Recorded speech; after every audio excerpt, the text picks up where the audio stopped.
আবারও সুখবর বেরিয়ে আসছে সরকারি কর্মীদের জন্য।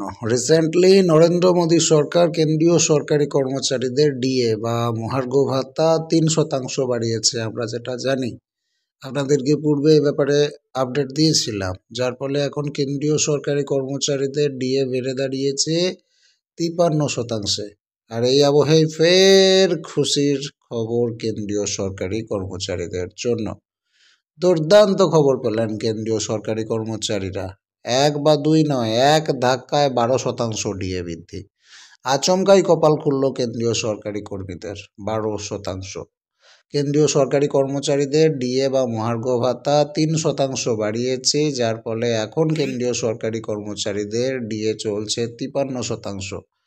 আগে এই ডিএর পরিমাণ দাঁড়িয়েছিল 50%, কিন্তু এদিকে রাজ্য সরকার এখনও রাজ্যের সকল কর্মীদের ডিএ 14%ই রেখে দিয়েছে, যার ফলে কেন্দ্রীয় হারে ডিএ বৃদ্ধি এবং বকেয়া বেতন মিটিয়ে দেওয়ার আন্দোলন এখনও জারি আছে। এদিকে এই আবহে ফের 12% ডিএ বৃদ্ধি করার পরিকল্পনা করল কেন্দ্র সরকার। জানা গেছে কিছুদিন আগেই সপ্তম বেতন কমিশনের অধীনে কর্মরত কর্মীদের 3% ডিএ সরকার বাড়িয়েছে।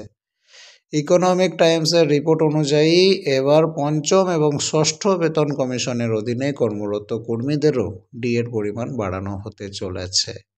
রিসেন্টলি কেন্দ্রীয় অর্থমন্ত্রকের তরফ থেকে এমনটাই একটা নির্দেশিকা জারি করা হয়েছে, যেখানে বলা হয়েছে পঞ্চম বেতন কমিশনের অধীনে যে সকল সরকারি কর্মীরা বেতন পাচ্ছেন তাদের মহার্ঘ ভাতা বা ডিএর পরিমাণ 12% বাড়ানো হবে। ফলে পঞ্চম বেতন কমিশনের আওতায় ডিএ পাওয়া যাবে 455% হারে। চলতি বছরের 1 জুলাই থেকে এই নতুন হার কার্যকর হবে বলে জানানো হয়েছে। অন্যদিকে ষষ্ঠ বেতন কমিশনের ক্ষেত্রেও খুশির হাওয়া বইছে। এই কমিশনের অধীনে যে সকল কর্মীরা কাজ করছে তাদেরও ডিএ বাড়িয়েছে কেন্দ্র সরকার। একেবারে 7% বাড়িয়ে ডিএর পরিমাণ 246% করা হয়েছে। আগে তারা ডিএ হিসেবে পেত 239%, তবে এবার তা বাড়ানোর সিদ্ধান্ত নিয়েছে কেন্দ্র। 1 জুলাই থেকে এই বর্ধিত ডিএ কার্যকর হবে বলে ঘোষণা করা হয়েছে, যার ফলে কর্মীরা মাসিক প্রায় 3,000 টাকা করে বেশি পাবে অ্যাকাউন্টে এবং প্রাপ্ত অর্থ হবে 1,05,780 টাকা। পাশাপাশি পঞ্চম বেতন কমিশনের আওতায় কর্মরত কর্মীদের মূল বেতন যদি 43,000 টাকা হয় এবং তিনি যদি 239% হারে ডিএ পান, সেক্ষেত্রে মোট প্রাপ্ত অর্থ দাঁড়াবে 1,02,770 টাকা। প্রসঙ্গত বলে রাখা ভালো, সরকার বছরে দুবার ডিএ সংশোধন করে, একবার জানুয়ারিতে আর একবার জুলাইতে। তবে এটা সম্পূর্ণ বেতন কমিশনের উপর ভিত্তি করে এবং কাজের ধরনের উপর ভিত্তি করে পরিবর্তিত হয়।